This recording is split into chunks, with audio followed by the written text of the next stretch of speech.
Di dalam pelaksanaan ibadah haji dan umrah itu tidak ada bacaan yang wajib.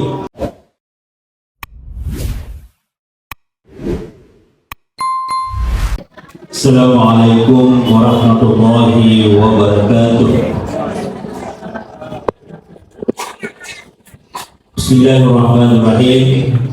Alhamdulillahirabbil alamin wa bihi nasta'inu ala umuri dunya wa din. Wassalatu wassalamu ala Rasulillah wa ala alihi wa sahbihi wa man tabi'ahum bi ihsan ila yaumiddin. Amma ba'd. Hadirin hadirat yang dirahmati Allah Subhanahu wa taala, wabil khusus calon jamaah haji yang akan berangkat pada bulan ini insyaallah, lagi beberapa hari ke depan. Kemudian dari itu salawat dan salam kita selalu aturkan kepada baginda Rasulullah sallallahu alaihi wasallam. Dengan selalu bersalawat kepada beliau, insyaallah kita akan mendapat sahabatnya. Jadi Bapak Ibu yang dirahmati Allah, para tamu, saya harap untuk menyimak apa yang saya sampaikan, mohon maaf supaya tidak bisa konsentrasi. Jadi manasik ini sebenarnya bukan saja untuk calon tamu Allah, tapi kita juga sebenarnya niat haji itu wajib semua. Ya, jadi niat untuk haji kita semua wajib. Adapun nanti kemampuan di situlah kita fungsikan doa dan pendekatan kepada Allah. Jadi hari ini kita ambil tema haji dan umrah hidup lebih berkah. Jadi temanya haji dan umrah hidup lebih berkah. Jadi bertuanda mohon berkebino bertanya ke barangkan dan orang tulis masa sama kita. Nah, seperti apa nanti rahasia haji dan umrah? Insyaallah kita akan masuk pada materi berikutnya. Ya, silakan lanjut.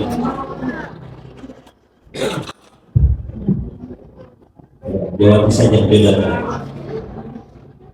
Ya, Bapak Ibu pahamilah, haji artinya menginginnya berkunjung ke Baitullah atau ke Ka'bah atau ke tanah suci Mekah untuk melakukan ibadah pada waktu dan cara tertentu serta dilakukan dengan tertib.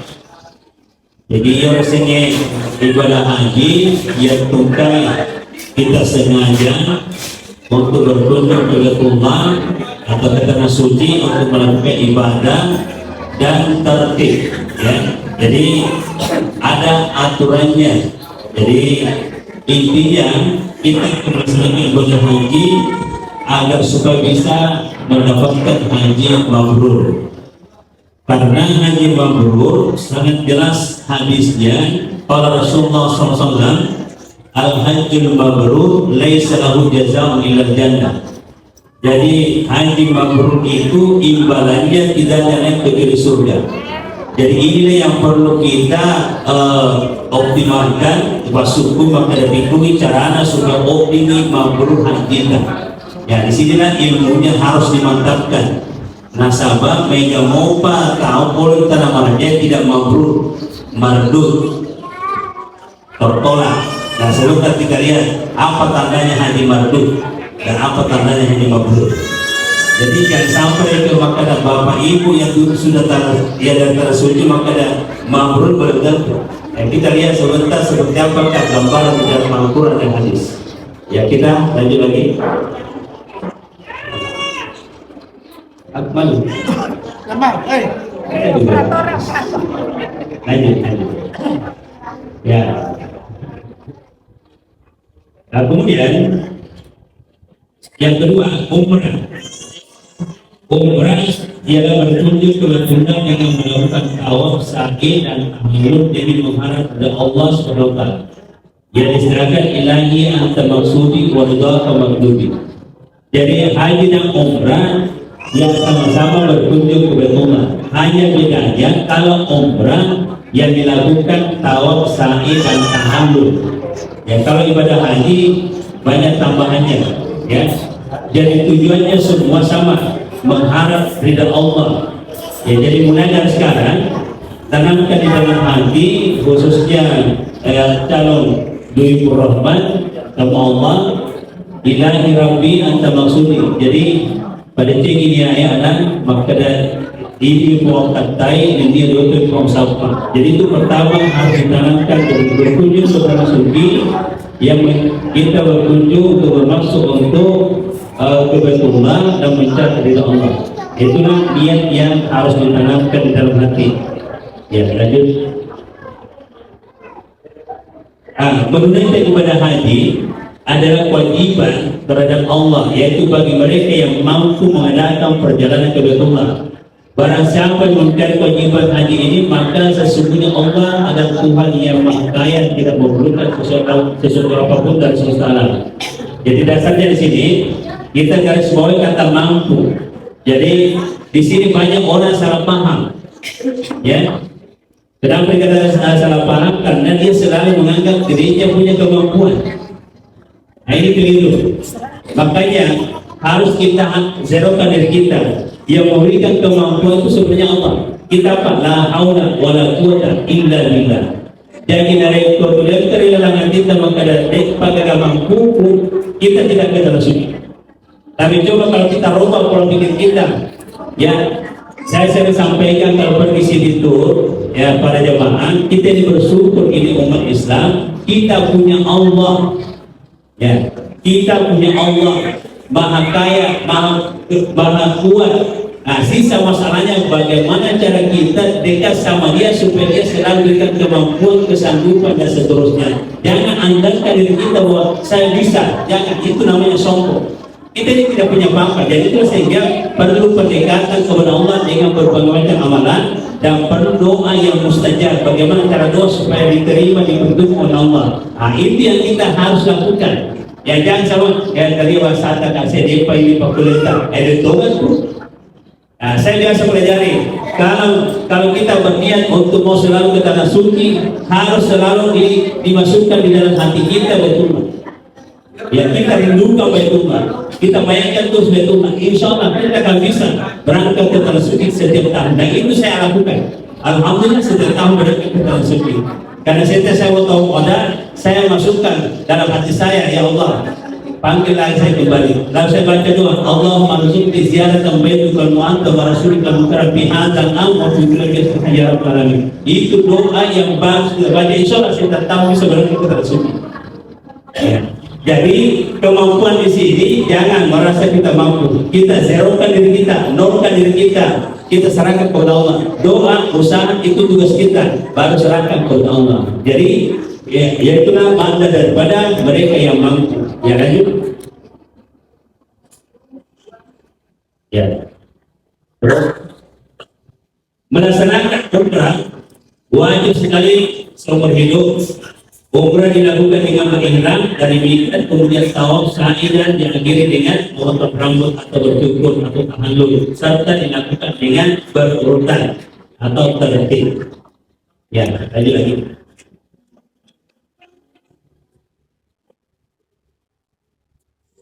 Umrah terbagi dalam dua bagian. Jadi umrah terbagi dalam dua bagian. Yang pertama dilaksanakan yang disebut umratul Islam. Nah, kemudian yang kedua umrah yang dilaksanakan dengan istilah nazar. Jadi harus umrah wajib dua modelnya. Pertama, baru kita ke tanah suci istilahkan umratul Islam. Jadi melaksanakan ibadah umrah sekali seumur hidup itu wajib. Nah, kemudian yang wajib lagi apabila ada nazar, misalnya ada usaha kita, maka kita lakukan kita buat dari perjanjian mata usaha kuye, bener kata namanya umrah. Ada itu nazar wajib, ya, itu namanya umrah nazar. Ya, terus, kemudian umrah sunnah yang dilaksanakan setelah umrah wajib yang kedua kali dan seterusnya, dan bukan karena nazar. Jadi kemudian itu umrah berkali-kali sunnah mana ceritanya? Ya, lanjut. Kemudian umrah dapat dilaksanakan kapan saja.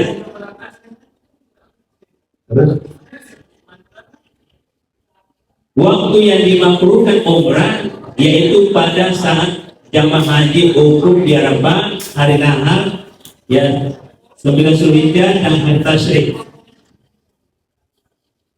Ya, lanjut. Kemudian jenis-jenis haji dan umrah. Ada istilahnya haji kiran. Ini haji kiran istilahnya pelaksanaan ibadah haji umrah secara bersamaan, harus melaksanakan dan kemudian ada namanya haji tamattu, melaksanakan ibadah umrah terlebih dahulu pada bulan-bulan haji, dilanjutkan bertahalul dan kemudian beri haji dan bakar. Jadi haji tamattu dapat diobrik umrahnya nampak hajinya.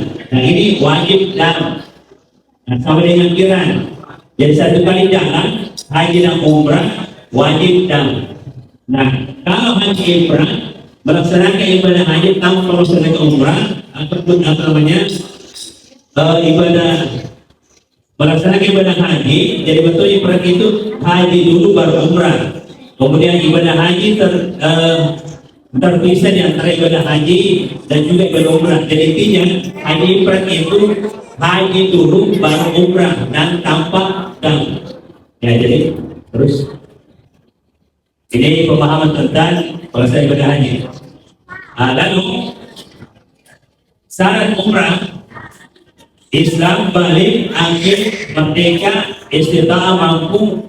Bila tidak terpenuhi syarat ini maka gugurlah kewajiban haji dan umrah. Ini syarat umrah. Terus rukun haji dan umrah: niat ihram, wukuf di Arafah, tawaf, sa'i, memotong rambut. Ini rukun haji dan umrah. Kemudian wajib haji dan umrah: niat ihram dari mikat, yang batas areanya yang telah ditentukan yang menyesuaikan dari asal jamaah haji dan umrah. Mengingat di Musdalifah, mengingat di Mina, tawaf qada, kemudian melempar jumrah. Ini wajib haji.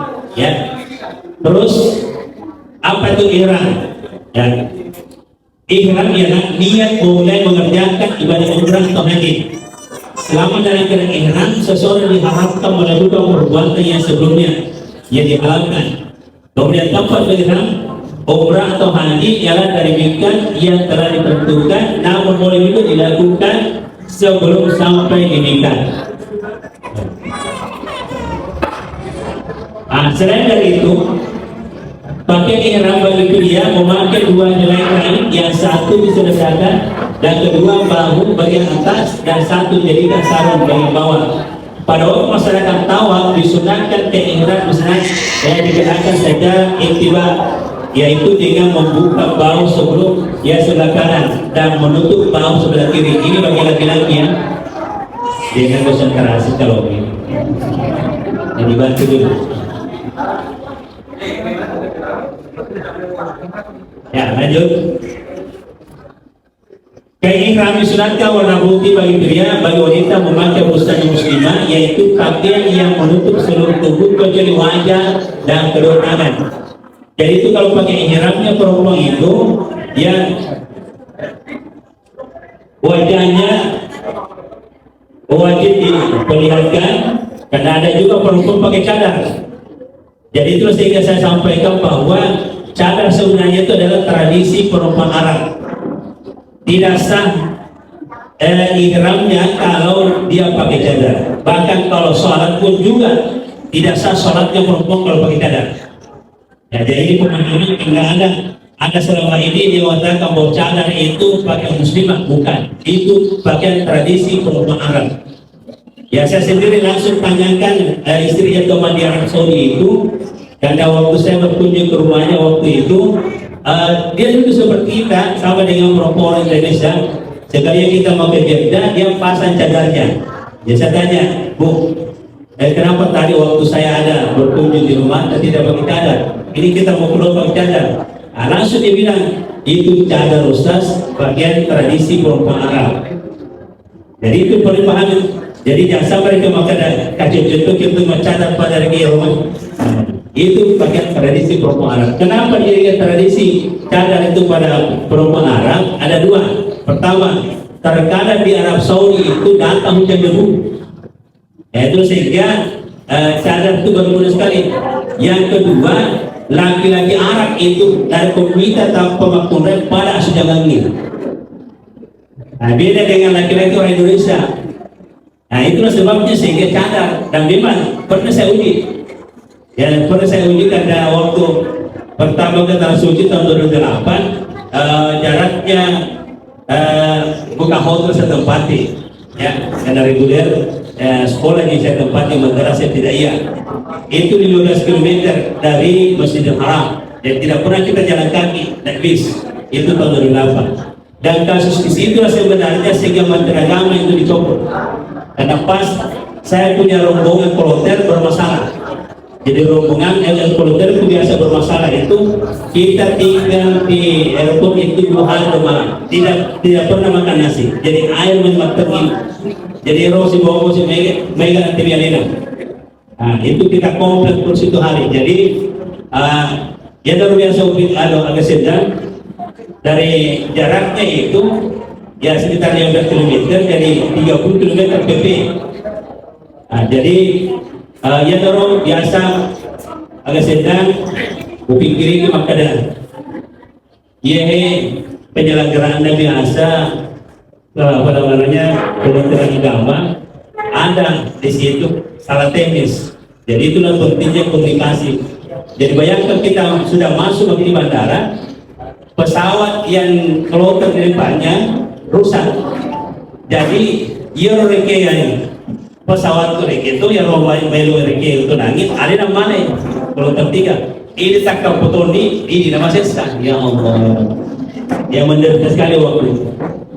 Ya 2 hari 2 malam, bayangkan tidak pernah makan nasi. Ya campur itu dari aku biasa makan. Jadi bukan sih kaki bapak pun malas kita cerita apa kira-kira pengemisnya. Allah pahit ya. Ya, jadi itulah perjuangan. Ya, kita lanjut dulu ya, sebentar. Lanjut.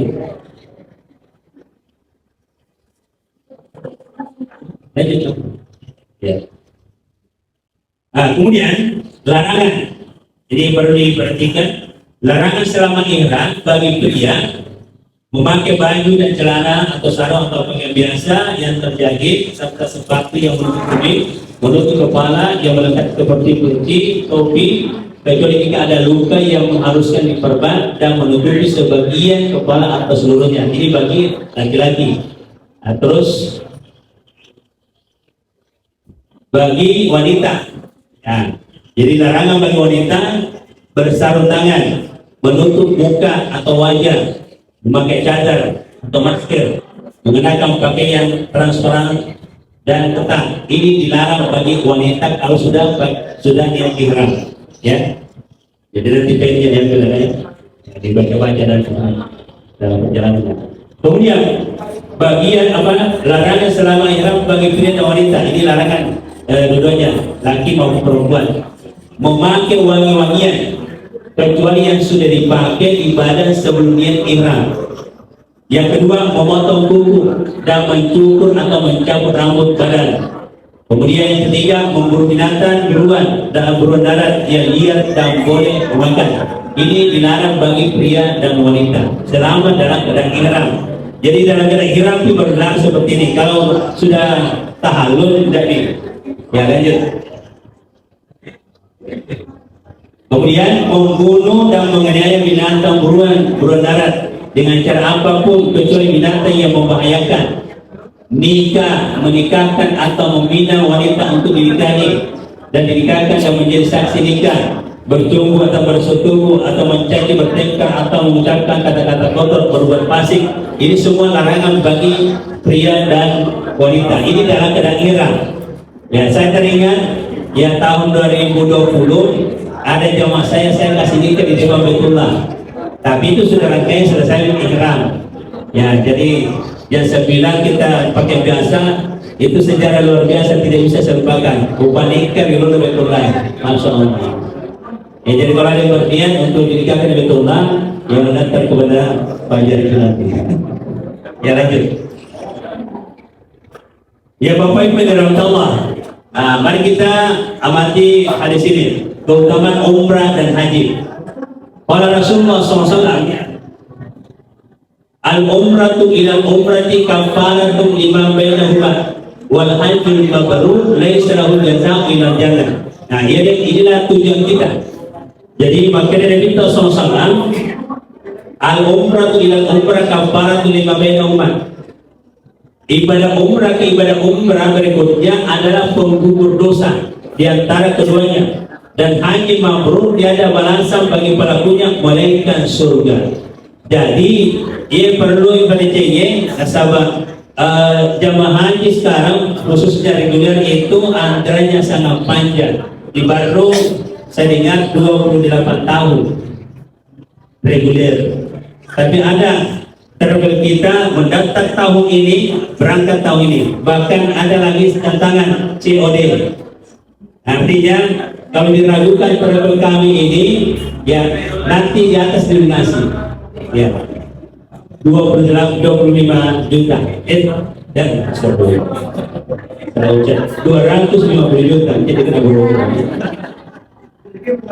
Jadi kena buruk. 250 juta. Nah, jadi Bapak Ibu siapa yang berminat, ya hubungi Pak Haji, insya Allah kita barengan nanti tahun depan. Jadi intinya umrah itu dengan haji, pertama umrah itu sendiri, makanya kita dianjurkan itu minimal 2 kali umrah kalau kita naik, ya. Jadi karena umrah ke umrah berikutnya itu penggugur dosa. Nah, kalau hajinya mabrur, imbalannya tidak ada yang kecuali surga. Nah, bagaimana caranya supaya haji mabrur? Sebentar kita lihat ya, lanjut dulu. Kemudian para Rasulullah SAW ada yang terpotong, itu tampak sebagai kita digeser sedikit.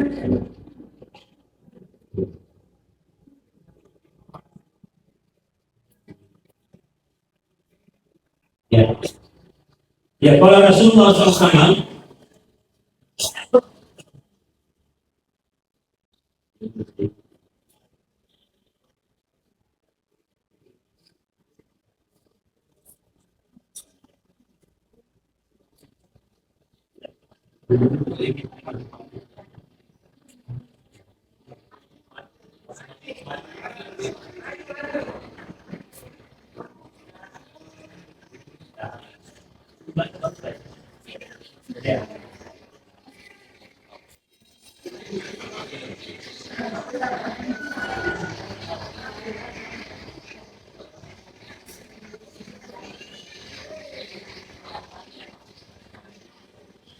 ya, kita sabar.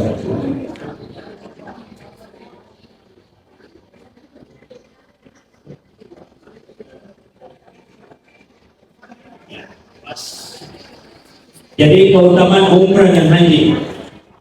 Kalau Rasulullah SAW, taniu bainal haji wal umrah, bainahuma yanfiyanil faqra wal dzunuba kama yanfil kiru habatul hadidi wal dahab wal fidda wa laysa lil hajjatil mabrur tawaw ila jannah. Jadi Rasulullah SAW telah bersabda, irilah ibadah haji dan ibadah umrah karena sesungguhnya keduanya dapat menghilangkan kefakiran dan dosa-dosa sebagaimana alat penit besi panas menghilangkan karat pada besi, emas dan perak, dan tidak ada balasan bagi pelaku haji yang mabrur melainkan surga. Jadi maknanya hadis ini, kalau haji kita mabrur, insya Allah apa di sini menghilangkan kefakiran. Jadi dari kemabruran kita beda baik ke arsenda kehidupan kemuatan, jauh dari kemiskinan dan kefakiran. Inilah salah satu manfaatnya kalau haji mabrur. Jadi terima kasih untuk kehidupannya itu.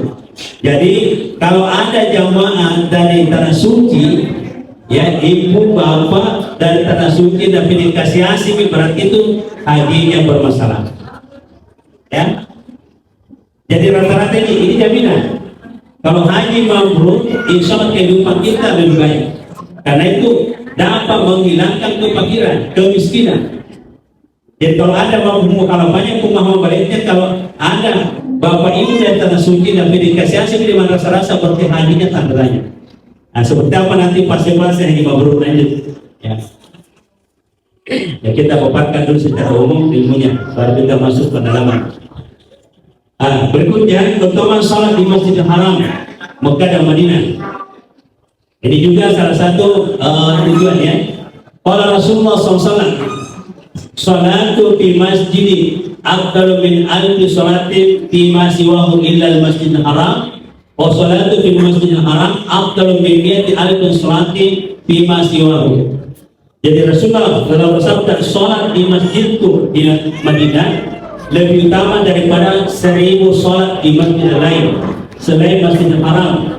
Salat di Masjidil Haram lebih utama daripada 100.000 salat di masjid lain. Hadis riwayat Jabir dan Abdullah. Jadi inilah juga kenapa Rasulullah memanggil kita, ya, memanggil kita naik di masjidnya di Madinah, karena Rasulullah menyampaikan dalam riwayat lain, inna awwala ma yanzuru min amil abdi yaumil qiyamati as-shalah. Yang paling pertama nanti diperiksa di hari kiamat itu dari seluruh amal ibadah hamba adalah sholatnya. Apabila sholatnya diterima, maka diterimalah seluruh amal ibadah yang lain. Nah, apabila sholatnya ditolak, maka ditolaklah seluruh amalnya yang lain. Jadi Nabi memanggil kita agar ibadah sholat kita nanti berat timbang amalnya. Nah, itulah sehingga dari ke asagenata, ya lebih baik kita bawa saja ke tanah suci untuk beribadah, untuk menambah berat timbangan pahala sholat kita. Nah, kalau amal sholat kita berat timbangannya apa nih? Amalan tanah ini. Tapi kalau sholat kita maka apa? Ringan timbangan amalnya, maka ditolaklah seluruh yang lain. Itulah salah satu maksud Nabi sehingga kita diundang naik sholat di masjidku satu kali sama dengan 1000 kali sholat di kampung. Nah, kecuali di Masjidil Haram, sholat satu kali di Masjidil Haram sama dengan 100.000 kali sholat di tempat yang lain. Tapi di sini Bapak Ibu ada yang salah paham. Ada beberapa jamaah salah paham.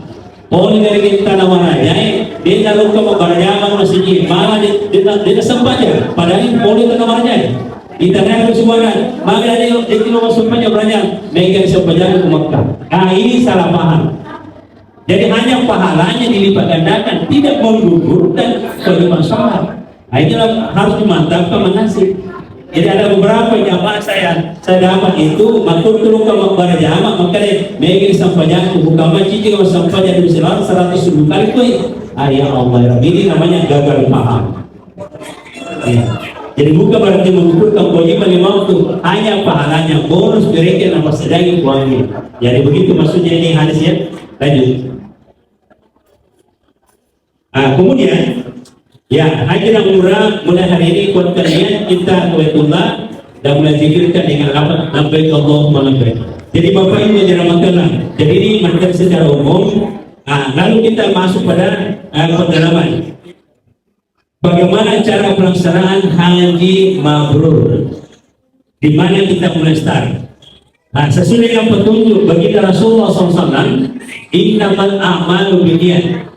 Sesungguhnya perbuatan itu tergantung daripada niat. Jadi pemula reke maka kowe harus perbaiki niat. Jadi niat kita ilahi rabbi anta maksudi wa ridha maksudi. Ini dibuat wakatai dan diriutin untuk sampah. Jadi itu dulu pertama. Lalu yang kedua, sucikan hati. Sucikan hati dan sucikan semua harta yang kita bawa ke tanah suci. Jadi apa kata Rasulullah? Inna Allah tayyibun la yuqbalu illa tayyiban. Menyempurna Allah Ta'ala mapanci dia terima kita itu dia mapanci. Karena kita ini mau ke tanah suci, mau berkunjung ke rumah Allah, harus bersihkan hati. Jadi bersihkan hati dari dosa. Itu sehingga macam tradisi di kampung-kampung ini, Ogi Makassar ada namanya manasik bola. Jadi kesempatan mereka ya minta maaf sama keluarga. Itulah maknanya manasik bola. Ya sepertilah hari ini. Ya, jadi kita bersihkan. Jadi misalkan ada saudara kita atau teman berbeda pendapat atau berselisih sehingga tidak bagus ngomong, itu harus bersihkan semua dulu. Nah, itu namanya pembersihan hati. Lalu yang kedua, harta yang kita bawa, yang kita store ke treasury atau yang kita bawa itu harus keluarkan semua zakatnya supaya betul-betul bersih. Nah, inilah tahap kedua. Nah, kemudian pelaksana berikutnya dapat keberatan ini pelaksana nanti mantap ya. Ya, jadi pelaksana ibadah haji yang diselenggarakan nanti ini adalah tamattu. Jadi menuju ke Mina dulu. Ya, jadi anak kembali sudah pernah umrah suami baru pertama ya. Ya, baru pertama. Jadi ini kan pelaksanaan tamattu. Jadi kita ke Madinah dulu ya. Jadi kita sampai di Madinah itu belum ada hubungannya dengan ibadah haji. Apa yang kita lakukan di Madinah? Pertama, arba'in, sholat berjamaah 40 waktu. Selain daripada itu hanya situr ziarah ke Raudah, ke Kubur Baqi atau ke Uhud. Jadi itu saja kita lakukan selama di Madinah. Ada yang pernah bertanya, apa makna daripada sholat arba'in? Sholat berjamaah 40 waktu. Ya. Jadi sholat berjamaah 40 waktu itu mengingatkan bahwa proses penciptaan manusia itu dari air mani 40 hari berubah menjadi darah, 40 hari berubah menjadi daging. Itu sehingga ada istilah 40, sholat arba'in 40. Ya, salat berjamaah 40. Nah, siapa yang laksanakan sholat 40 pada jamaah di Madinah, apa kata Rasulullah? Kayaumi waladatuhu umum, sama waktu lahir dari perut ibunya, tidak ada dosa. Itulah yang dikejar. Sehingga baca tradisi rekin jamaah haji tinggal di Madinah 8 hari atau 8 malam untuk laksanakan sholat arba'in, sholat berjamaah 40. Ya. Ada lagi bertanya, bagaimana kalau tidak cukup? Bagaimana hubungannya dengan haji? Tidak ada hubungannya. Apalagi kalau perempuan biasa tiba-tiba ada halangannya. Yang jelasnya niatnya sudah masuk, itu sudah aman. Ya, ya, jadi begitu Bapak Ibu ya. Nah, apalagi kita lakukan di Madinah? Ya, di Madinah hanya sholat berjamaah, terus lagi Raudah, masuk berkunjung ke Raudah. Sekarang sudah ada aturannya. Jadi sisa 1 kali dalam setahun itu bisa masuk ke Raudah karena pakai barcode. Ya, seperti yang kemarin itu saya mau coba-coba 2 kali masuk. Ya, pertamanya berhasil akmal dengan Fadil, sekalinya malam berikutnya ditolak lagi. Ternyata aturannya hanya 1 kali saja masuk di Raudah selama 1 tahun. Jadi tercatat di situ. Ya, dapat komisi. Sedang itu tahu ya, untuk ini mati terpasang. Ya, kita lari saja sholat tahajud di atas di lantai 2 itu kemarin. Jadi lanjut dari itu, setelah kita selesaikan semua rangkaian situr di Madinah, kita siap-siap menuju ke Mekah. Jadi siap-siap menuju ke Mekah untuk melakukan ihram umrah. Jadi calon jamaah haji yang menuju ke Mekah sehingga di Bir Ali untuk mikat Mar'aco. Jadi calon jamaah silakan membersihkan di hotel, yang berwudu, yang pakai ihramnya sudah lengkap di hotel, baru kita menuju ke Bir Ali. Jadi nanti di Bir Ali, di situ kita sholat sunat 2 rakaat, lalu kita berniat ihram umrah. Jadi kalau sudah berniat ihram umrah di dalam hati kita, larangan-larangan tadi itu sudah berlaku, tidak boleh sembarang sesuai apa tadi yang disampaikan ya. Dan selama ihram umrah, larangan itu sudah dijauhi. Ya, kamu dilanggar. Ya. Jadi kamu dilanggar, minta lagi kambing itu, dam namanya. Ya. Nah, setelah kita berniat ihram umrah, apa yang kita lakukan? Ya, sisa kita talbiyah. Dan setelah itu kita banyak zikir, banyak istighfar. Jadi talbiyahnya labbaik Allahumma labbaik, labbaik la syarika lak labbaik, innal hamda wa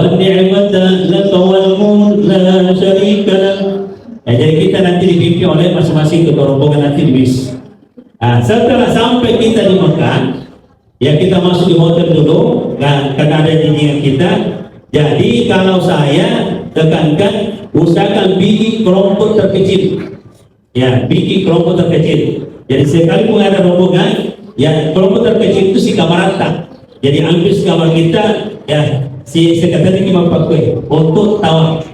Ya, jadi bagus itu kalau ada kelompok terkecil si kamar rata. Jadi siwai kira-kira mau tawaf. Jadi kita mulai tawaf. Jadi kita lihat lampu hijau sejajar dengan Hajar Aswad. Jadi katakanlah ini Hajar Aswad. Ya kita mulai Bismillah Allahu Akbar, jalan lagi. Bacaan-bacaannya nanti itu tidak ada yang wajib. Tapi kalau ada yang bisa baca itu bacaan putaran pertama bagus, ya. Tapi tidak wajib gitu, ya tidak wajib. Jangan sampai makanya dia wajib bacaan putaran pertama, makanya tawaf tadi, ya. Di dalam pelaksanaan ibadah haji dan umrah itu tidak ada bacaan yang wajib. Yang penting mulai dari niatnya itu harus diperbaiki di situ, kemudian larangan-larangan itu harus dihindari, jangan ketat di situ. Bacaan-bacaannya itu tidak ada yang wajib. Jadi sebenarnya kalau ini diikuti semua gampang pelaksanaannya ibadah haji. Lalu yang kedua lagi harus dijaga kesehatan, karena ibadah haji sebenarnya itu adalah ibadah fisik. Jadi jaga kesehatan. Ya, jadi seperti itu. Nah, setelah selesai tawaf 7 kali keliling, di sini lagi muncul pertanyaan, apa makna sehingga 7 kali dikelilingi Baitullah? Ya, apa maknanya? Maknanya pertama mengingatkan bahwa dunia ini 7 matahari yang mengelilinginya. Itu maknanya 7 kali putaran. Lalu yang kedua mengingatkan bahwa langit dan bumi 7 lapis dan 7 susun. Itu makna 7 kali keliling Baitullah. Nah, yang terpenting lagi ada 7 sifat kesempurnaan Allah yang Allah akan berikan kepada hambanya yang mabrur hajinya. Pertama, sifat kesempurnaan Allah Al-Hayat, Maha hidup. Jadi orang yang sempurna hajinya dan mabrur hajinya, kehidupannya semakin bagus. Terima kasih kehidupannya dari kemaburan kita. Karena Allah siapkan sifat kesempurnaannya ada 7. Ya, Al-Hayat, Maha hidup. Jadi terima kasih itu kehidupannya yang orang yang pencinta Baitullah dan mabrur haji dan umrahnya. Yang kedua, sifat kesempurnaan Allah Al-Qudrah, Maha sanggup. Allah selalu berikan kesanggupan hambanya yang mabrur hajinya. Kemudian yang ketiga, Al-Iradah, Maha berkehendak. Jadi dari kuangkari ke parelotari buangnya menolak tiba punai. Lalu kita minta sama Allah, pasti Allah kasih. Ya, ini semua saya pelajari. Saya teringat waktu mau pindah obes dari guru mau jadi dosen. Di sini saya rasakan sekali, ya betul-betul terasa ada nikmat tersendiri. Jadi saya minta sama Allah, ya Allah, hambamu mau pindah dari guru menjadi dosen. Alhamdulillah terwujud sekarang. Ya, setelah pindah lagi jadi dosen, ya Allah, hambamu ingin dikembalikan mengajar saya di Mangkoso. Alhamdulillah kembali di Mangkoso mengajar. Jadi jadilah dosen DPK. Ini saya sudah rasakan bahwa betul-betul kalau kita lakukan petunjuk dengan sesuai dengan petunjuk ini, lalu kita lakukan dikatakan kepada Allah, tidak mungkin Allah tidak kasih. Nah, teman-teman saya kemarin-kemarin itu dia tidak pernah sangka bahwa akan berhasil seperti itu. Nah, di Mundina ini agak berhasil. Ada beberapa kandidat itu mau juga pindah tidak berhasil. Ini kandidat. Ya, jadi inilah saya rasakan bahwa betul-betul kalau kita lakukan pendekatan secara intens kepada Allah, lalu kita berdoa di tempat-tempat yang khusus, insya Allah. Nah, itulah sifat kesempurnaan Allah Al-Iradah, Maha berkehendak. Jadi kalau kita berkeinginan, insya Allah dan itu. Tapi itu saja pelaksanaannya harus mabrur haji dan umrah. Nah, kemudian sifat kesempurnaannya lagi Allah adalah al-ilmu. Ya, Allah Maha mengetahui. Jadi kalau orang mabrur hajinya, insya Allah akan dijauhkan dari penyakit pikun dan tukang pelupa. Ya, akan dijauhkan dari penyakit pikun dan pelupa. Jadi terus lagi as-sam'u, ya maha mendengar. insya Allah pendengaran kita akan dijaga oleh Allah. Dan yang terakhir al-basar, penglihatan. Ya, jadi ada 7 sifat kesempurnaan Allah itu akan dituangkan, akan diberikan kepada hamba yang mabrur haji dan umrahnya. Nah, makanya betul-betul ini harus kita seriusi untuk pelaksanaan ibadah haji dan umrah yang mabrur. Nah, itulah makna 7 kali putaran. Nah, terus lagi setelah selesai 7 putaran, kita sholat sunat tawaf 2 rakaat. Ya, jadi itu jedanya. Jadi di dalam hadis dianjurkan di situ di belakang Makam Ibrahim, tapi di situ kan orang berlomba-lomba padat. Jadi intinya karena ini hak sunnah, kita cari saja tempat di mana aman, karena lebih utama itu kita jaga keselamatan dan kesehatan kita daripada rezeki sejebi-jebi kumpul rogi. Jangan dipasangkan. Ya, kita cari saja. Nah, setelah selesai sholat 2 rakaat, maka kita mulai lagi sa'i, ya. Namun sebelum kita mulai sa'i, ada lagi anjuran di situ minum air zam-zam dengan makan kurban. Di sini ada maknanya. Ketika kita minum air zam-zam, usahakan berdoa, karena rahasia daripada air zam-zam itu bisa menyegarkan, bisa menghilangkan rasa haus. Jadi kalau misalnya tidak mau kencing-kencing, sedikit saja air zam-zam baru kita minum, yang 3 teguk saja. Karena kapan banyak minum, selalu juga bawa banyak keluar itu. Nah, ini juga problem kalau sementara kita tahu atau sadar apa itu tadi. Ya, problem itu. Jadi supaya kita tidak sedikit saja. Jadi 3 tegukan saja supaya tidak terkencing-kencing orang. Ya, karena bukan apanya sementara kita tahu apa masalah yang apa itu kita jamaah. Ya, ada air zam-zam dipersiapkan di sepanjang jalan Safa Marwah. Ya, kalau tidak terlalu haus jangan lagi. Ya, apalagi dingin lagi di situ. Ya, jadi ini pengalaman semua tentang masalah problem haji dan umrah buang air kecil. Nah, jadi kita mulai dari Safa. Jadi pas naik di Ketukudu Matu dan terasa ya, kita dianjurkan menghadap ke Ka'bah. Jadi kalau kita mulai ini Bismillahirrahmanirrahim, jumpa. Jadi Safa Marwah 1, Marwah ke Safa 2. Jadi 7 kali putaran sampai terakhir nanti di Marwah. Jadi di Marwah kita tahallul. Jadi kalau saya anjurkan bagi perempuan, karena panjang rambut kita, lebih kita sendiri yang gunting rambut kita. Ya, angkama pun reta langsung bukan jubahnya. Ya, itu sudah pelanggaran itu, karena ada di sekitar kita, bukan muhrim kita. Ya, jadi bagusnya perempuan itu kumalampir di gemoi ditunda. Ya, sembunyi-sembunyi tarik. Ya, Bismillahirrahmanirrahim. Allahumma jadikan hasanah. Nah, selesai. Nah, kalau sudah selesai pengguntingan rambut begitu, maka selesailah rangkaian ibadah umrah. Ya, jadi seperti itu Bapak Ibu ya. Nah, setelah selesai pelaksanaan ibadah umrah, kita menunggu untuk pelaksanaan ibadah haji. Jadi selama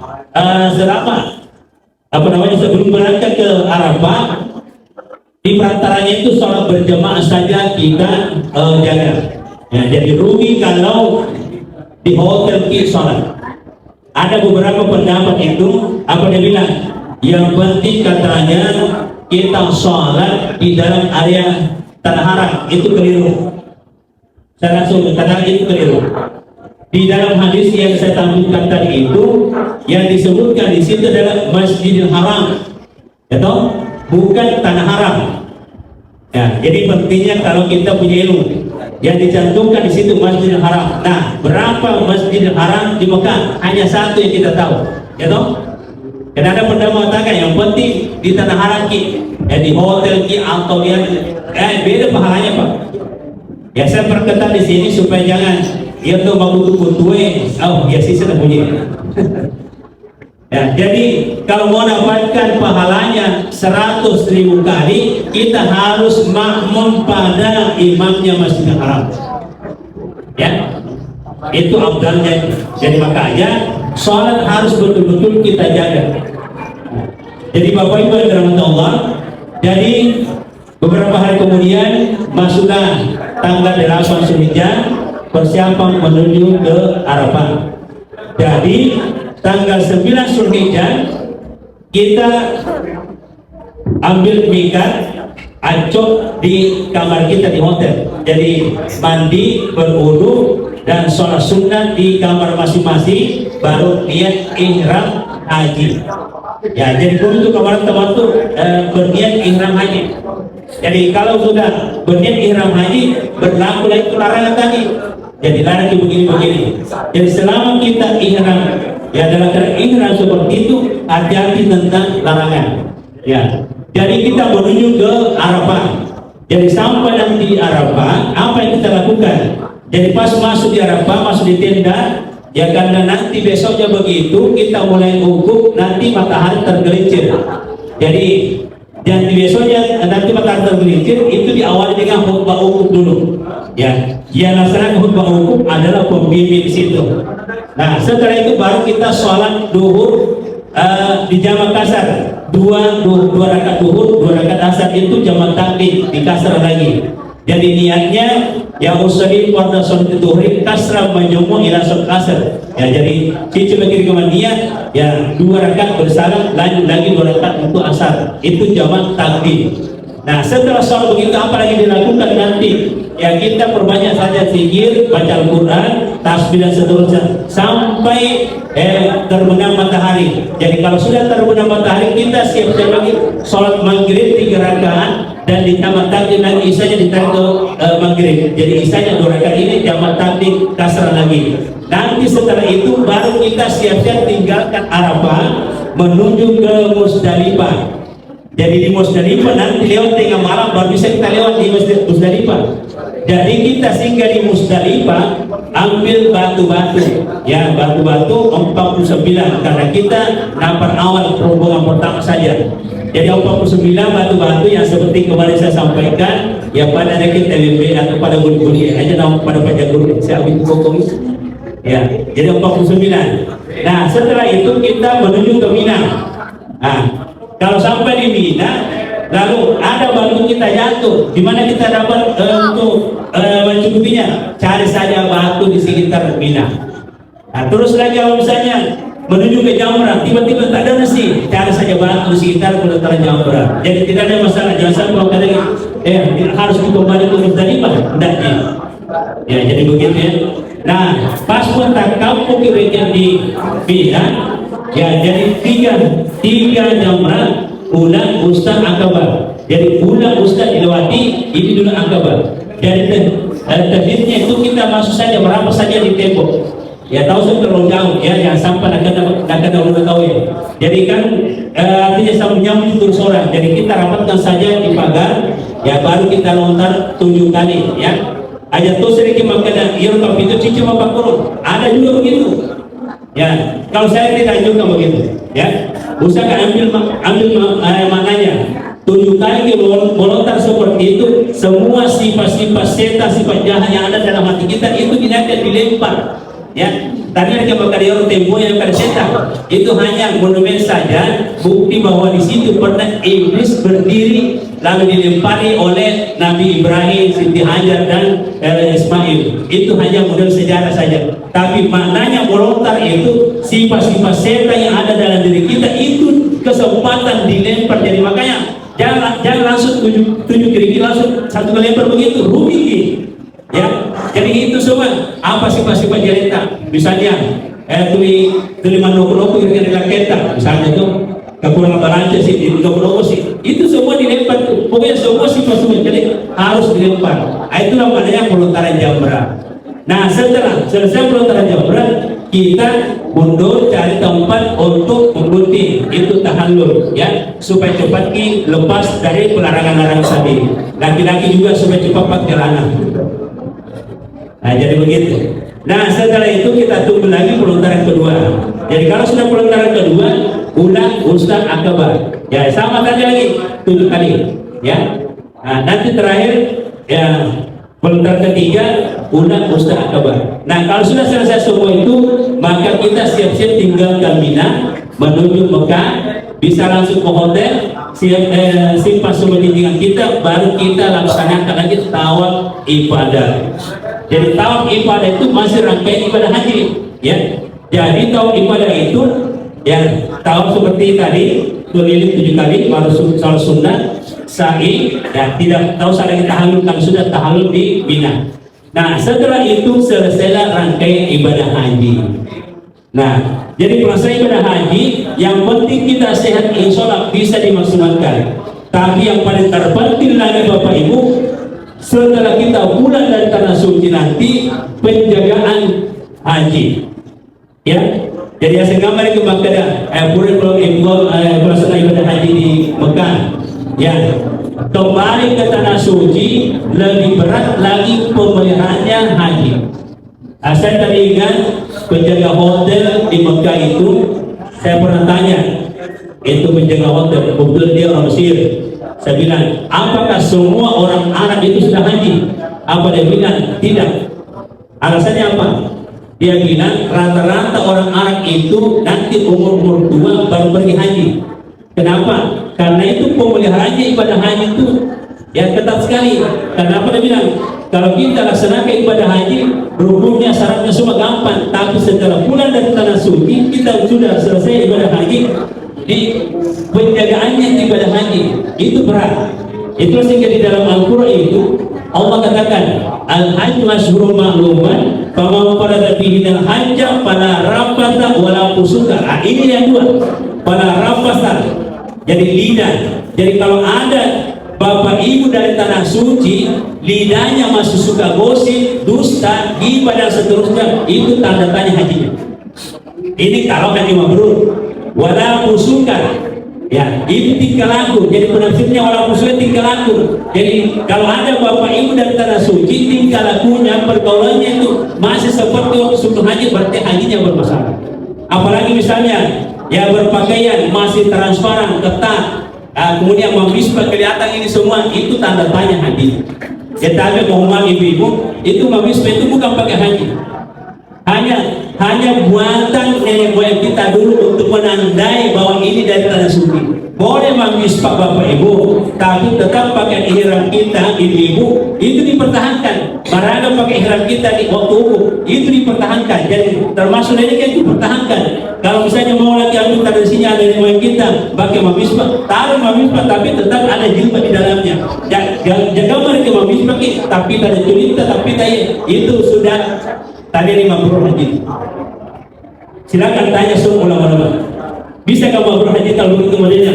Tidak bisa. Ya, jadi ini perlu dimantapkan Bapak Ibu.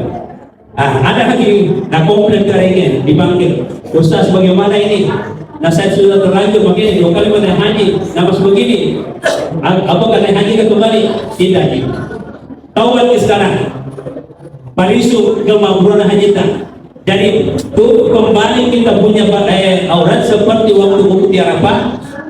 Pokoknya jangan kelihatan kecuali muka dan telapak tangan. Kalau itu kita kembalikan itu, insya Allah bisa diterima taubat kita. Tidak mudah lagi maka lisik memang haji karena mau taala dia maka bukan antara haji. Yang penting kita taubat. Nah, jadi itulah pemeliharaannya haji itu berat sekali Bapak. Inilah yang sempat saya tanyakan sama Syekh itu, kenapa orang Arab itu rata-rata tua nampak luka laksanakan ibadah haji pada kampung ini. Nah, ini yang dia jaga ini. Pada rapat walaupun suka jadi betul dari ilmu bebas, ya ngomong sembarangan, ilmu bebas bergaul dan seterusnya. Nah, itulah alasannya. Ini yang orang-orang pernah saya tanya di situ. Nah, kita di Indonesia ini berlomba-lomba naik haji karena mau nambah titel ibu haji, bapak haji. Nah, ini sudah niatnya salah. Ya, jadi tapi kalau itu hanya niatnya menambah titel sudah keliru. Ya. Jadi bukan tujuannya Allah, bukan dari Allah. Istirahat sosialnya saja, dan ini tidak bisa dipungkiri Bapak.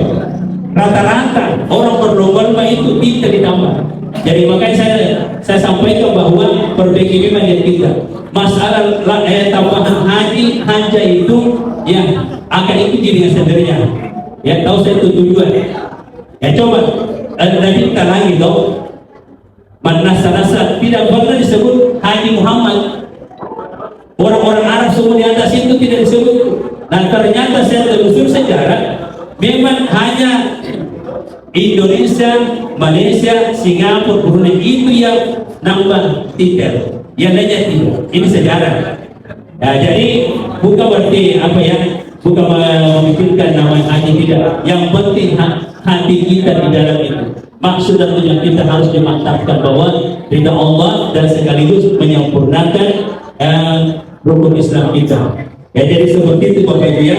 Jadi untuk pelaksanaan ibadah haji sudah, kemudian penjagaannya juga itu harus dijaga ketat.